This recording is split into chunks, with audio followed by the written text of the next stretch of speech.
now, from the great state of Mississauga in Ontario, Canada, it's the Ted Wallachin Podcast. Brought to you by ETP Canada, providing estate administration with ease. ETP Canada. And Tom's Place, for the finest in men's fashion. Tom's Place will suit you. And now, here's Ted. Thank you, Becky, and thank you, one and all, boys and girls of all ages. Appreciate your being with us this week and every week. And this week, performer, director, and author of the book, For This I Survived, Children of Survivors Beyond the Trauma. Bruria Cooperman talks about her unfiltered one-woman show titled Rebel Bubbie INC., part of this summer's Toronto Fringe Festival. Joining Bruria will be her co-writer and executive producer, Eva Almos.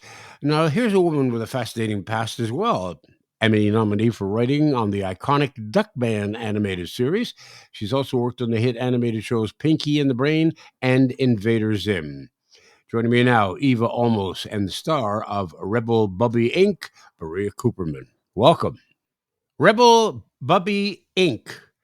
By the way, Bubbie is Yiddish for grandmother, and if you care to learn more Yiddish words, you can go to Rebel Bubbie, which is on the YouTube channel, and you can check out the Yiddish word of the day. It's also more, right now, we're just sort of still fixing our YouTube channel, but if you go to Instagram or Facebook, it also Rebel Bubbie, and I have Yiddish word of the day. We've sort of let it slide for a bit while we're getting the Fringe show ready, but there's quite a few videos on there, Yiddish word of the day, and Rebel Bubbie Unfiltered. Now, can you actually come up with a different Yiddish word every day? I realize you could, but that would be fascinating because... Well, no, sure. I mean, you wouldn't believe the words that are out there. And more people are, especially my generation, even younger, we seem to be reverting back to it. So a whole bunch of us are children of survivors, and it's all we heard when we were younger.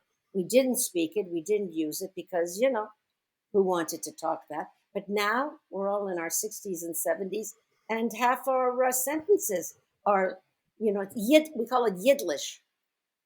Yidlish, okay. I have a close friend who's, he would be early 70s now, and just about 5 years ago, he started taking up Yiddish. Mm-hmm. Yes, and there's this wonderful program down in Texas, if you can believe it. One of the universities, I forget which one, so Southern, so cracker, they've got a whole Yiddish program down there. Okay. In Texas. I can't say cracker. No, maybe not. My policeman is here. I'm not even sure what that word means. Oh, it's okay. Then forget it. Well, then we're not worrying about it. It's something you put cheese on. I know that. Let's just stay there. You have to be careful. Well, you have to be careful with me. Now you got to remember something, that this being a podcast, we're not governed by the CRTC. Like great. Radio. Okay, that's it. So you can say whatever you want, and if my producer Paul Gatt thinks that you've overstepped the boundaries, well, he'll just bleep you out. Thank you, Paul. He'll edit you out. Yeah. But he doesn't like to do that because that's extra work for him. I understand. No, he's getting ticked off that I said that.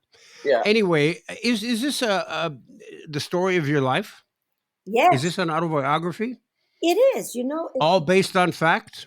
It is not. We were looking at it the other day. I just did something crazy outside with Eva. She's sitting beside me, and then she said, "What are you doing?" I was doing something with the car, and it kept rolling and everything. I didn't put it in park. I didn't put it in park. And I said, "And you don't believe the stuff I tell you?" She said, "Oh no, I believe you." So we figured We've met. It's 99% true. Yeah, it's really a trajectory of her life from childhood all the way to her Adam Sandler movie and all of the trouble she got into, which is abundant, and a couple times being arrested, but with a heart of gold and lots of fun and jokes. Lots of funny. I always worked my way out of the worst places with a joke. Tell me, how did you become such close friends, the two of you? Well, Bruria originally came to me Through your brother. Through my brother. She had put an ad onto Facebook that she was looking for a writer, primarily a comedy writer, that could take the book that she wrote for This I Survived, about her experience in the Holocaust as a child of as a survivors. child of survivors. And then so she reached out to me, and then or I reached out to her first, as my brother told me, and then we got together and I read her book, which is amazing. But I didn't, and she's very funny and she has levity in her writing, but it wasn't indicative of a half-hour show, let's just say. So Okay. so we talked about it further, and I said, you know what? I got to know her a little bit, and she's so funny on her feet, and she's so intelligent, and she's so delightful, and she's such a brat that I said, why don't we just have you do, because we both speak Yiddish, because I'm a child of Holocaust survivors as well. That she goes on to TikTok and Instagram and do the Yiddish word of the day. And then we would do something called Rebel Bubbie. I kind of coined her Rebel Bubbie. And then we would do Rebel Bubbie Unfiltered. So that was kind of different, as if I was calling her and asking her questions. And then she applied for the Fringe Festival, and we were doing quite well with that. And then she got in. So we've been writing her hour show, and I've been producing it and directing it for her. But she's amazing to work with, and we became buddies through the process. Now, Eva, for you, this is quite a departure from your professional history. I mean, mostly an animated work. Yeah, Emmy nominated Duckman, for example, which is a great, thank probably you. one, I think, one of the first adult Yeah, themed cartoons yeah, or animated series. I yeah. guess they call them that. I don't call them cartoons. Yeah. Uh, No, we were or lucky enough to get an Emmy nomination for that, and yeah, and no, the I mean, Case Award. yes. They don't exist anymore, but that was fun. Yeah, and and so yeah, I mean, as you know, because you and I worked at a lot of the same radio stations, so we go that's right. way back. That's right. It's so nice to talk to you after all these years. Yes. So started in voiceover for commercials and animation, got into the and then I was sponsored by William Morris in Los Angeles to come, and then got into the Warner Brothers Writers Workshop and started writing animation and live action, and yeah. But I love writing. I love consulting on projects, and so yeah, I've been editing novels too, and then I met this gorgeous, fabulous woman who's so frickin' funny and blows my mind with her stories. And so I'm very honored to be on this project with her. And although I have not seen the show, It hasn't started it yet. struck. Yeah. I realize that. Yeah. That's why I haven't seen it. The thoughts, but just what I've read about it, the thought is, and reading about your life, the thought struck me that, boy, this would actually make a fascinating animated series. Oh, that's funny. Oh my gosh. Okay, write it down, Eva.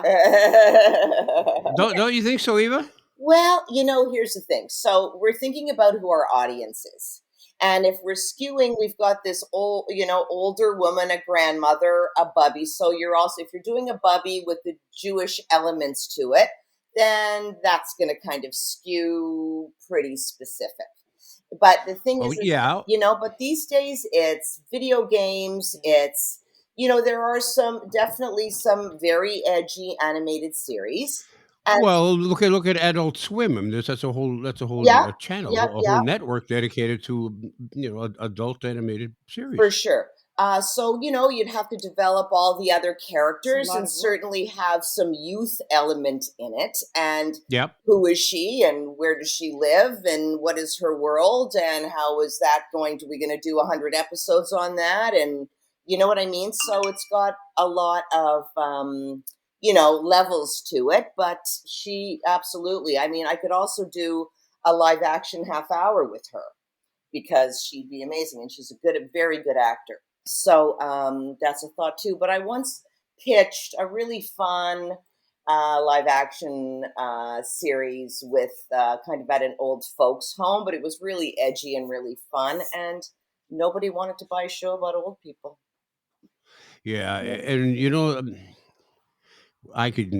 I don't want to get into this because it ticks me off I to know. no end because you got all these people in the advertising industry are 30 years old and they think that life stops at 50. Yeah. And meanwhile, nobody under the age of 40 has any money, Right. especially today. And the people who've got the money are the people in this demographic that nobody wants to produce programs for because they think nobody's going to watch them. But they're the ones who have the money, for God's sake. It's so true. It's so But true. anyway, And it's so sad. why I'm with you. wonder? I'm with you. No, you're not a rebel. You're a rebel from the beginning. Right from at what age did you begin to rebel? I will tell you exactly the date. I can see it right now. I was 3 years old. No, my brother was a baby. My parents were survivors, and they went, they got in one of those Exodus ships, they snuck into Israel. Hmm. Anyway, so my mother was, just recovering from the Holocaust, probably like imploding several times a day, as some of them did. And she decided that maybe I should go to school. So she was holding my brother, who's nearly 4 years older, and she's taking me on the street and to school. And I just put myself right in the middle of the road, crossed my hands, and refused to go.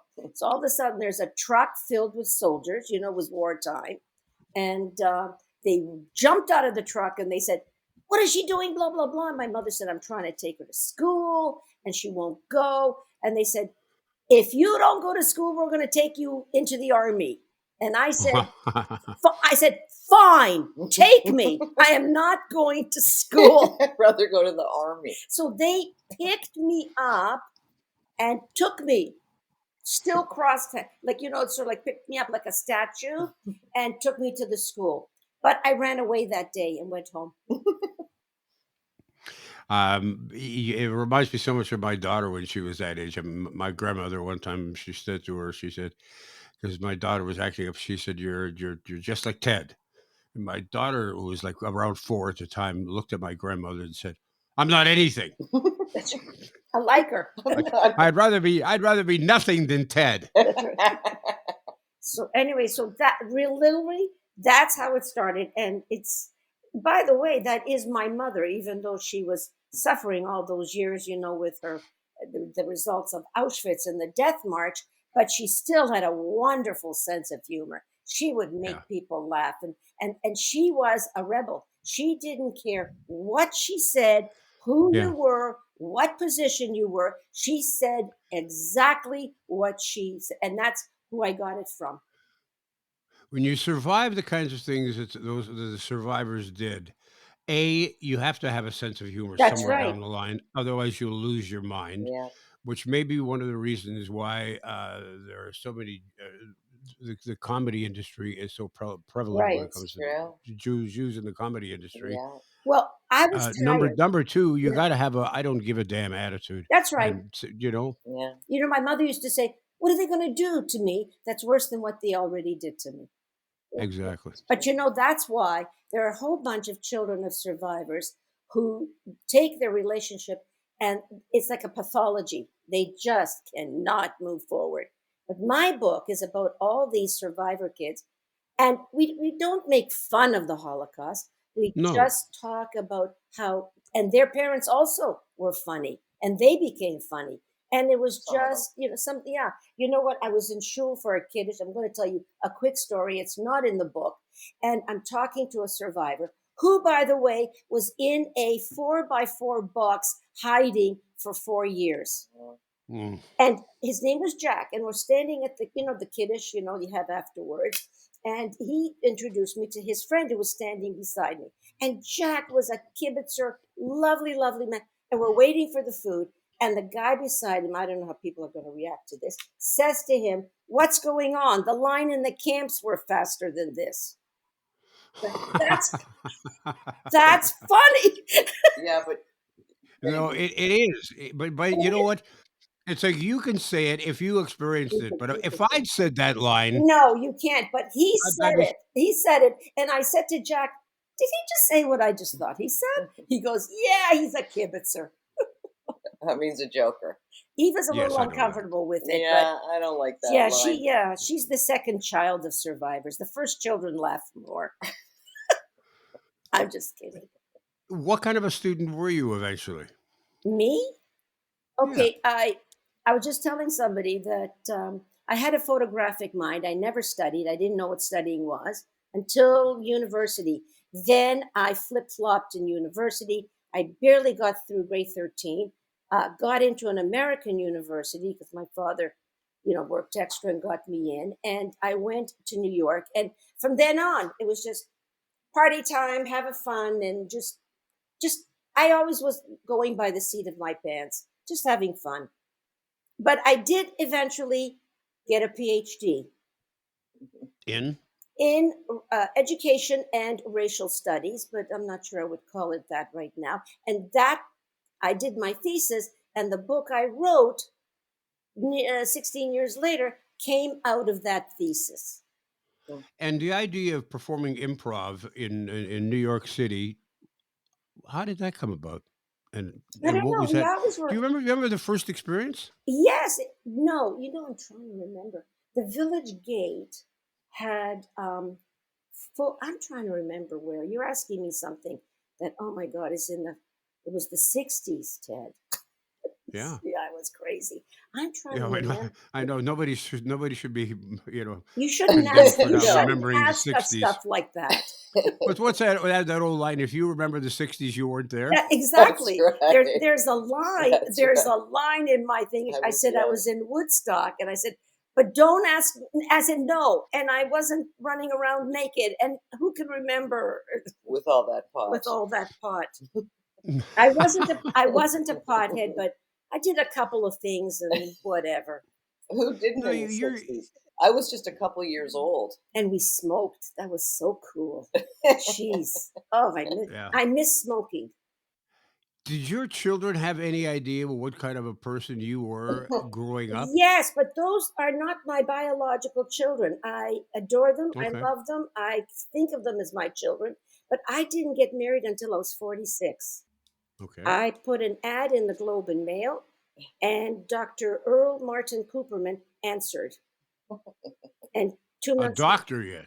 well, that's why I'm, gosh, a doctor. That was why she married him. No. Yeah, well, of But course. he gave me, I inherited 3 fabulous children. I'm boo, boo, boo. And they married 3 lovely spouses, and that's who gave me the 8 grandchildren. And we're together all as many times as we can. But every 2 weeks, we have a Shabbos dinner. Okay, and your grandchildren, what do they know about your past? Everything, everything. Everything. I regale them.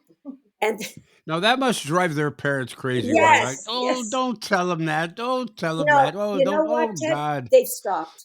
They've just stopped because they know what they're dealing with. And I said, do you? No, they just love listening. They're terrific. Why did you get banned from a casino? Oh, that is just so crazy. I It's a have good question. very big eyes. You can't see it now. They're behind glasses. That's, as I always said, my best feature were my eyes. But sometimes, because they're so large, I would be parked in a car and somebody would be beside me and they'd look at me and as if they'd make things with their eyes like, what are you looking at? That kind of thing. So sometimes, and it's not done on purpose, it's the eyes. So I'm in a casino. I'll have to ask my girlfriend Goldie whether it was Mexico City or Las Vegas. No, Acapulco or Las Vegas. I can't remember.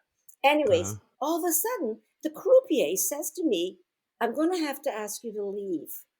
And I go, why? What? Like I'm always going, why? Why are you asking me? He says, that man, and this guy was winning, then he said he was losing because I was giving him the evil eye.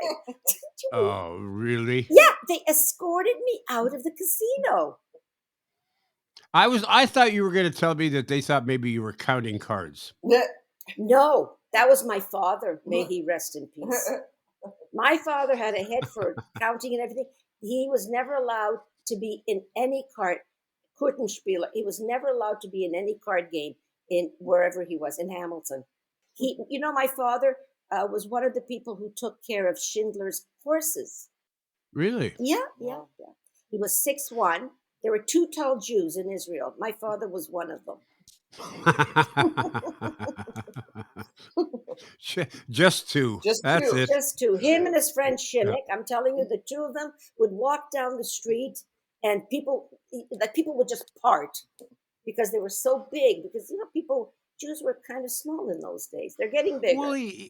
well, it's not just Jews. I mean, you're talking like 90 years ago or whatever. Six That's foot right. one was. I mean, the average height for a male, a North American male, I think is only like 5'8" or 5'9", Mhm. something like that, right? So 6'1", it would be a That very tall man. oh, they were big, and he was so big. I could only hold on. I miss him so much. We were best friends. I could only hold on to his binky. So, anyways, but he was big. He was very, very imposing, and just drop dead gorgeous. Ted Wallachin returns in a moment. Have you been tasked with the role of a state executor or expected maybe in the future you will be? Well, if so, let me make your life a lot simpler by introducing you to my friend Debbie Stanley. Debbie is the founder of ETP Canada. They specialize in estate administration. Their goal simply is to help Canadian executors understand their role and how to deal with the loved one's estate. Let's face it, there's no school for this, but ETP Canada offers services such as executor support, estate accounting, and they have a new online course called Executor Ready. It's an engaging video designed to make estate administration easier and affordable. And those are two comforting thoughts during a stressful time. So call Debbie Stanley at 1-866 309-0387. That's 1-866-309-0387. Or you can get her at info@etpcanada.ca. That's info@etpcanada.ca. To you, $16 might be inconsequential, hardly covers parking or a few cappuccinos. But put $16 in the hands of Feed Ontario with their bulk buying power for over 1,200 food banks and hunger relief organizations, and that $16 can provide breakfast for a hungry child every morning for a month. Please, give now at feedontariotogether.ca for the big change your pocket change can make. Fashion to go for men on the go. Hey, it's Ted Wallachin for Tom's Place. If you need to refresh your wardrobe this spring, visit Tom's Place and check out the new spring and summer fashions. At Tom's Place, even the new arrivals are on sale. Spring colors, new patterns, new designs, designer suits sold elsewhere for as much as $5.99. Tom is selling for $179 to $279. Selected sports jackets, regularly up to $750, are 50% off. Is a wedding on your schedule? Because we got lots of great suits. Or perhaps you need a matching vest, shoes, or accessories. If so, just ask. Looking for a tuxedo? Starting at only $5.99.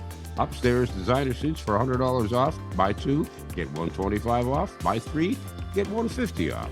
Say hello to spring suit fashions today at Tom's Place, 190 Baldwin Street in Kensington Market. Tom's Place will suit you. Now back to Ted Wallachin. Drag racing. You Yeah. actually Yeah, I sat in like one to of go. I those. don't do it anymore. Now, my doctor says I Oh, can't good. go on the Yukon Striker, and I'm not allowed to, I'd love still to do some stuff, but I have a pacemaker now, so it's my activities are kind of cut. Yeah. I did So drag I race. guess I lived in Ottawa because Earl, my husband, had his practice in Ottawa, so I had to move there. So I lived there. We lived there for 15 years until we came back. and producing, directing, and theater in general. Did you ever get involved in dramatic theater? Or was it always a comedic bent? It was always comedic, and I did go to NYU, and I was in the theater there, and I was in the Hmm. master's program for theater, and I did a little bit of theater here and there. It was always, I guess, ad hoc. I could never concentrate on one thing. I was like always jumping around. I think there's a term for that. I think that's OCD or something. Is that one Oh word, yeah, or no. My husband, who's a pediatrician, ADHD? I think. diagnosed me with that. Oh, okay, good. Congratulations, by It the was way. it was a free diagnosis. Well, a double I congratulations know, for you. yeah. Free. And you experienced floating in a weightless space No, tube. they wouldn't let me on. Well, no, I did it once. I tried it once. It was in one of the carnivals where they sort of take away all the air and you're attached to Yeah, yeah, yourself. yeah. Do you know which one I'm talking about? A lot of the carnivals had them. That's right. They did. That's right. Yeah. Well, they just there was this, and I think you only do it for a short period of time, Yeah, not oh like yeah, you not like can't do it. when the. No. And do you remember Crystal Beach? Yeah. I never went to Crystal Beach, but Oh, I'm certainly familiar with it. yeah, roller coasters. I love roller coasters. I love anything with speed. And you don't see it Chutzpah. now, but I've got a bump on. Do you see this? Do you have the camera on me? Yes, I do. Do you see that? Yes. Yes. What is it? It, Is it alive? A no, little bit. it's my third concussion. Your third concussion. Yeah, yeah, yeah. She bonked herself in the head on a window at the doctor's office. Yeah, No? no. Well, I used it. I wanted to get in earlier, so I put my head up against the window. I put my head up against the window of the doctor, and I said, "Do you see this? I need to see the.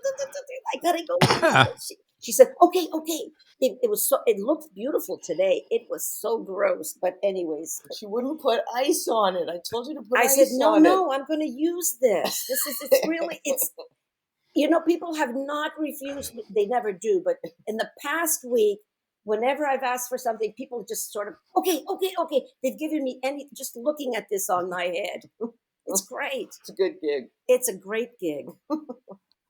You're familiar with the actress Annie Potts, Mm-hmm. Yes. most recently in Young Sheldon. Mm-hmm. I'm mentioning that because nobody can see you right now, but boy, do you remind me of her. Really?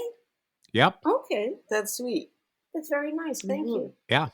I mean, and her character in Young Sheldon, which I think is terrific, Yes, it is. has that same sort of, piss on you, I'll do whatever I want, Yeah. and also a very attractive older woman.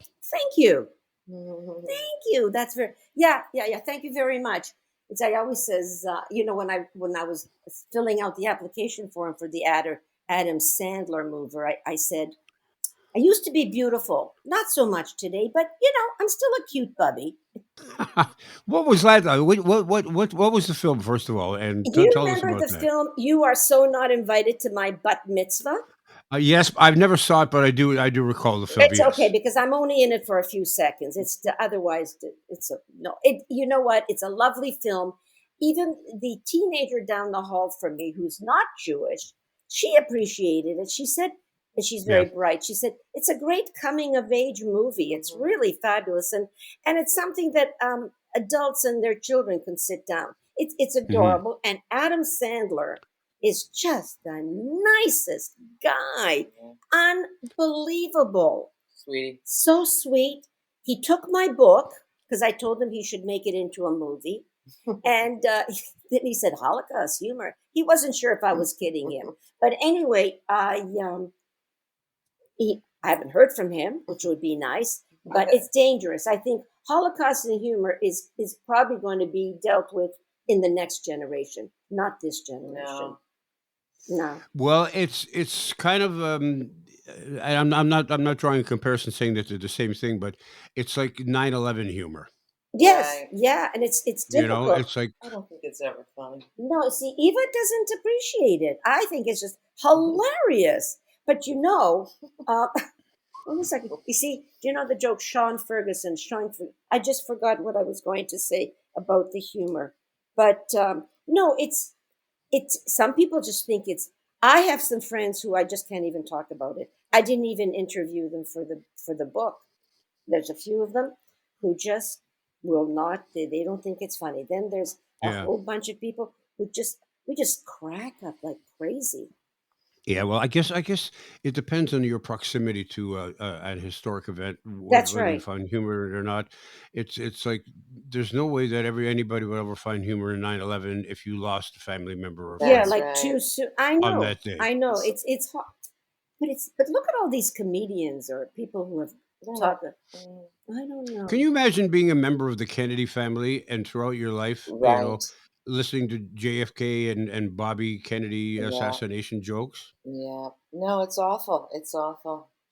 And I know, and I mean, for me, both my parents, were Holocaust survivors and lost their families and brothers and sisters, and it kind of hangs in the air. My mother, but it's interesting because people that did experience it, as you said, Ted, are either broken their whole lives and can't find a way to find their light, Right. um, or someone like my mother who only looked at life with joy and gratitude and positivity, and the juxtaposition of it with other friends that had parents that were Holocaust survivors was so different. I recall growing up at a certain age when my parents would take me to funerals Yeah. and the wakes after and people would get up and speak of the person that had passed. I remember the first time that I experienced someone getting up and telling a series of funny stories about the deceased. And I was taken aback. Mm, I thought, "What? How can you make jokes that this person is dead?" right. And then I realized that people in the audience were laughing, and they're not Mm, laughing at the fact that they're dead. You're just recalling funny events in that. And I'm not saying that this is the same, but it's like there's that real fine line. I mean, comedy is such a dangerous. Well, It's you're it walking a is. tightrope in comedy it's all the time. it's not making fun of the deceased. No. It's making fun. Like I had a joke a minute for my mother's eulogy, but my brother took out a couple of things that he was not happy with. So I said, okay, fine. Yeah. He didn't like me to use the word crazy or something like that. Okay, I respected that, but the rest, he did a whole. You know what? There's a wonderful. I'm going to hawk somebody's film. There's a wonderful film, and it's called The Last Laugh. Have you heard of it? The last laugh. Yeah, it's a documentary, and Brooks is in it. Mel Brooks, whole bunch, and Gilbert. What's his last name? Godfrey. Godfrey. May he Yeah, rest in rest in peace. peace. And a whole bunch of people. Sarah Silverman. All these wonderful comedians who are talking about whether can you make a joke about the Holocaust. Now, one woman who was one of Mengele's patients has the following story. She was in there. Mengele came in and he's examining her. And she's telling the story. And he says, if you survive this, you really should get your tonsils taken out. She just, she, and the daughter said, this is what I live with. And she just cracked up. She couldn't stop laughing. And she has a friend, also a survivor. They're best friends. She does not want to hear any jokes about it at all. So everybody's different. And you Yeah. know what they say? Everybody deals with grief in their own way. Yeah. Now, I started thinking about the fact that here the show that you're doing, Rebel Bubbie Inc., which is a part of the starting July 4th. Not every day, but from the 4th of July through the 13th, it's a part of the Fringe Festival. And I started thinking, some people are going to think, well, you know what? I'm not Jewish. I'm not going to go to that. I'm not going to get it. And then I thought, because people, that's what people will think, right? And it's like I have a friend who's a comedian who's Italian, and he does a lot of the stuff that he does is based on his Italian background and his Italian experiences. And I've seen him perform many times, and I'm not Italian, and I find it hilarious because whether you're Italian, Jewish, Ukrainian, French, German, it doesn't matter. So many things are universal. The Mm-hmm. relationship between the grandparents and the grandchildren, Mm-hmm. and there's a great joke. It's like, why grandparents and grandchildren get along so well? Yeah. Because they have a common enemy, That's right. Right. But this right? show is not, and I think I agree, because whatever culture you're in, you're always experiencing very similar Yeah. things with family and your escapades. But there isn't a lot of course, it's Rebel Bubbie, so it's got Bubby, so that connotes the Jewish name for grandmother. But Yep. there's like little bits of Jewish things in it, like it would be anything. So yeah, it's heartwarming and funny and edgy and really a really fun ride. But I wanted to point that out, so just so because people there are barriers that when people think, well, it's what I know about being Irish, or what do I know about being Spanish. Right. Comedy is universal, Yes, It is. It is. and if it's funny, it's funny, Right. It's well put. Yep. right? And look at we're all immigrants to this country. Everybody's an ethnic at one point, and everybody's got some ethnic. It's very in certain places there are ethnic sort of reflections, and everybody can understand that. It's all around us. I mean, it's such a diverse city, and there's all sorts of people here. And I find that so interesting when you hear these people complaining, "What are they bringing all these immigrants in here for God's sake?" Oh, Well, they're crazy. where all where immigrants. exactly are you from, right? Yeah, Well, really. my family was born and raised in Canada. Are you Aboriginal? No, we're originally from Ireland. Ah, immigrants. Exactly. That's what I tell Right. people. Who are you? You're immigrants, all of Yeah, you. or ignorance. That's true. They're in. There. Yeah. They're in. The guy you were just impersonating. That's that guy. This sounds like it'd be a lot of fun and I available to want it to be fun. I and want. I think it's available to all audiences, all demographics. I think that everybody may not have a bubby like you, but everybody has someone in their family who brings joy and a little wackiness and Thank a you. little irreverence to life, and that's important. Yeah. And I hope that people go out and check it out.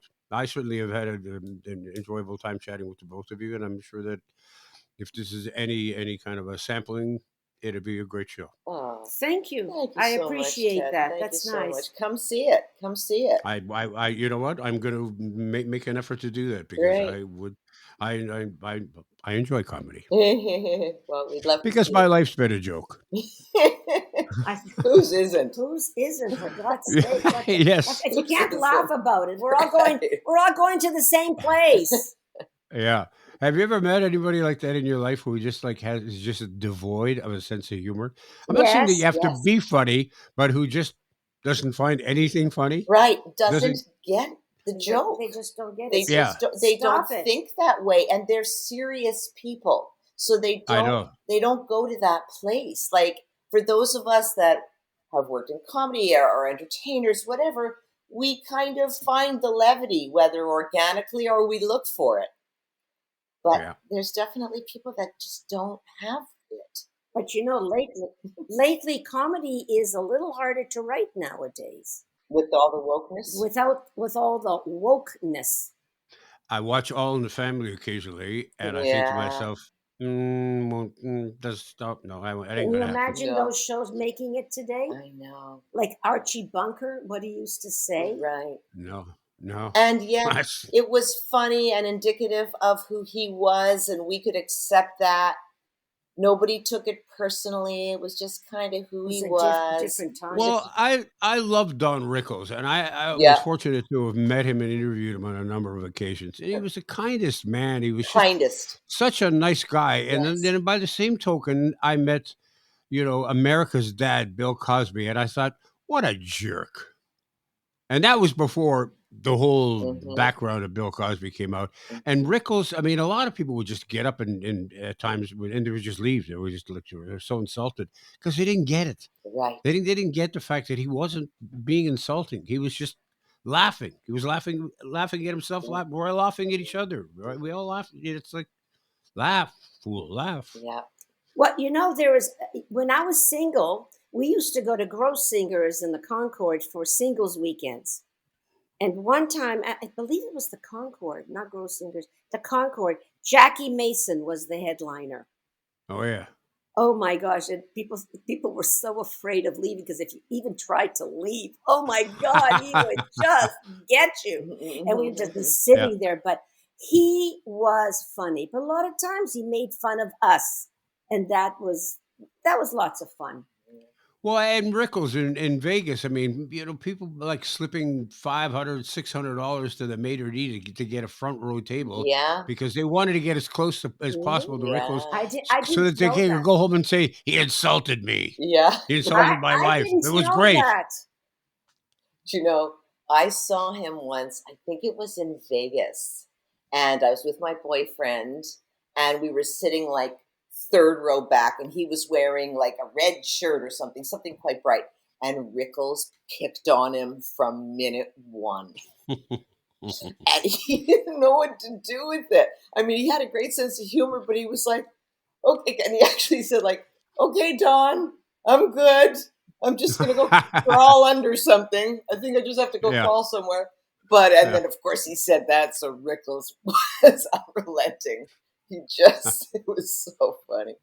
Anyway, Great but I stuff. know because he was friendly with a friend of mine. Anyway, it doesn't matter. But the sweetest guy, Yeah. send you a birthday present, call it like just gracious, lovely, beautiful wife, lovely wife. Yeah. Yeah. Beautiful family. I thank both of you very much. I've enjoyed this, and I appreciate the time, and all the best to you. Thank you so much. Thank you very much. Thank you for giving us the time. Yeah, we really My appreciate it, pleasure. Ted. Nice to talk to you. Good to see you again. Okay. Take care. Bye-bye. That'll do it for this week's episode. Thank you so much for tuning in, listening in, dropping in, whatever way you get in. We're glad you're in. You're in with the in crowd. And don't forget, drop by our website. It's www.tedwoloshin, WOLOSHYN.ca. Leave us your comments and your thoughts and your questions, and you can also check out our past podcasts as well. And while you're online, don't forget to fill out your organ and tissue donation card. You could change or even save a life. In the meantime, as usual, have a great week. The Ted Woloshyn Podcast has been brought to you by ETP Canada, providing estate administration with ease. And Tom's Place, for the finest in men's clothing at unbeatable prices. It's Tom's Place at 190 Baldwin in the heart of Kensington Market. Tom's Place will suit you. The Ted Woloshyn Podcast is produced by Becky Coles. That's me. Technical production by Paul Gatt. Music by Bike Thieves. To talk to Ted and for more information on his podcast and our sponsors, go to www.tedwoloshyn.ca.